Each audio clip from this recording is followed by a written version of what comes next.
महाराज, ऊंचाई की बिल्डिंग लोगों को नजर आती है, 4 मंजिल की बिल्डिंग लोगों को नजर आती है, पर 4 मंजिल के नीचे जो सरिया गया है, 4 मंजिल के नीचे जो खुदाई करी गई है, 4 मंजिल के नीचे जो खोदा गया है, वो नहीं दिखता है। होता है एक कथा आती है बड़ी सुंदर। एक भिखारी सोच लिया मुझे सम्राट बनना है। एक भिखारी ने सोचा मुझे राजा बनना है, और चाहे कुछ भी हो जाए मैं राजा बन के रहूंगा, मैं सम्राट बन के रहूंगा। अब भिखारी ने सोचा मुझे सम्राट बनना है, तो किसी ने भिखारी से पूछा कि तुम सम्राट कैसे बनोगे? तो भिखारी ने कहा भीख मांग के। अरे भिखारी, भीख मांगकर कोई सम्राट बनता है क्या? पर मुझे बनना है। भिखारी ने चौराहे के पास में अपनी चादर बिछाई फटी हुई और बैठ गया भीख मांगने के लिए। भीख मांगता रहा, मांगता रहा, मांगता रहा, मांगता रहा। 10 साल, 15 साल, 20 साल, 25 साल, 30 साल, 40 साल भीख मांगता रहा, मांगता रहा, मांगता रहा, मांगता रहा। और एक दिन भीख मांगते मांगते मांगते मांगते मांगते मांगते उसकी अंतिम क्षण आ गया और भिखारी सीता राम हो गया। उसका सम्राट बनने की आशा, उसका राजा बनने की आशा उसके साथ ही मर गई, उसी के साथ समाप्त हो गई। भिखारी मर गया, भिखारी समाप्त हो गया। अब गांव के लोगों ने देखा, नगर के लोगों ने देखा कि भिखारी मर गया। भिखारी का कपड़ा फेंक दिया, भिखारी की चादर फेंक दी, भिखारी का सामान फेंक दिया। अब जिस जगह पर भिखारी सोता था, जिस जगह पर भिखारी पड़ा रहता था चौराहे पर, वो भिखारी ने उस जगह को इतना गंदा करके रखा था, इतना गंदा करके रखा था कि उसमें बदबू आ रही थी। अब बदबू आ रही थी तो उन्होंने तुरंत खुदाई वाले को बुलवाया और खुदाई करने के लिए कहा कि ये जमीन का ये टुकड़ा भिखारी बैठता था, इसमें बदबू आ रही, गंदगी हो रही है, इसने इतनी गंदगी कर दी, इसको उखाड़ दो, इसको फेंक दो, उठा फेंको इसको।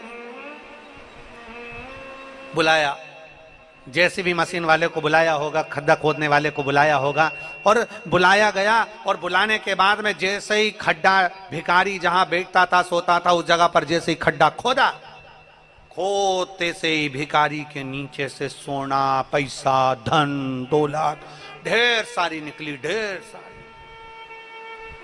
अब इतना सारा धन निकला तो नगर के लोगों ने सोचा कैसा भिखारी है, कैसा भिखारी है।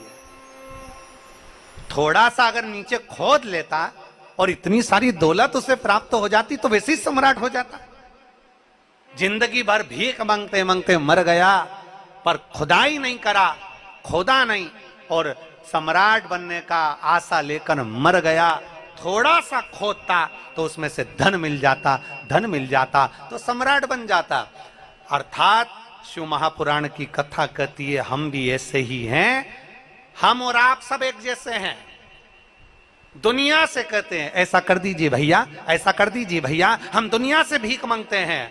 पर शिव महापुराण की कथा कहती है कभी अपने अंदर हम खोदते नहीं हैं। अगर शंकर के शिवलिंग के प्रति हमारे भीतर हम खोदते जाएं कि शिवलिंग की पूजन से क्या मिल सकता है, शिव महापुराण सुनने से क्या प्राप्त हो सकता है, शिव महापुराण की कथा को पढ़ते जाएं, खोदते जाएं, और भगवान शंकर की भक्ति में हम इतने डूबते चले जाएं, नीचे उतरते चले जाएं, एक अंदर की ओर जाते चले जाएं, तो एक ना एक दिन तुम सम्राट बनकर ही रहोगे, राजा बनकर ही रहोगे।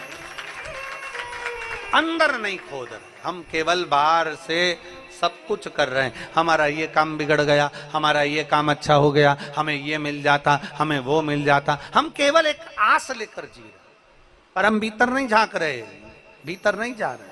थोड़ा सा खोदिए अपने भीतर, थोड़ा सा खोदिए अपने अंदर, थोड़ा सा जाइए शिव महापुराण के भीतर, थोड़ा सा प्रवेश करिए शंकर की कथा के भीतर, थोड़ा सा प्रवेश करिए शिवालय के भीतर, थोड़ा सा प्रवेश करिए भगवान शंकर के अनुमोदन के भीतर। मिलेगा जरूर, प्राप्त होगा।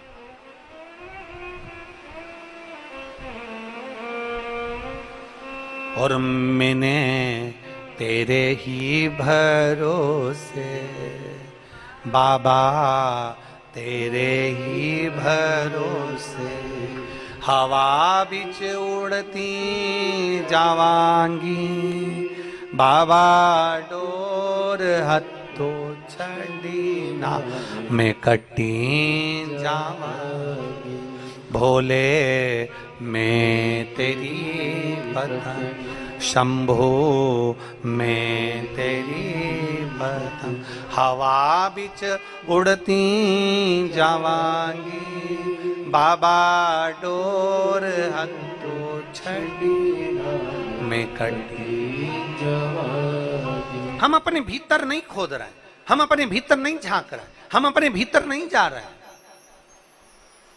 थोड़ा सा प्रवेश करें, थोड़ा सा जाने का प्रयास करें।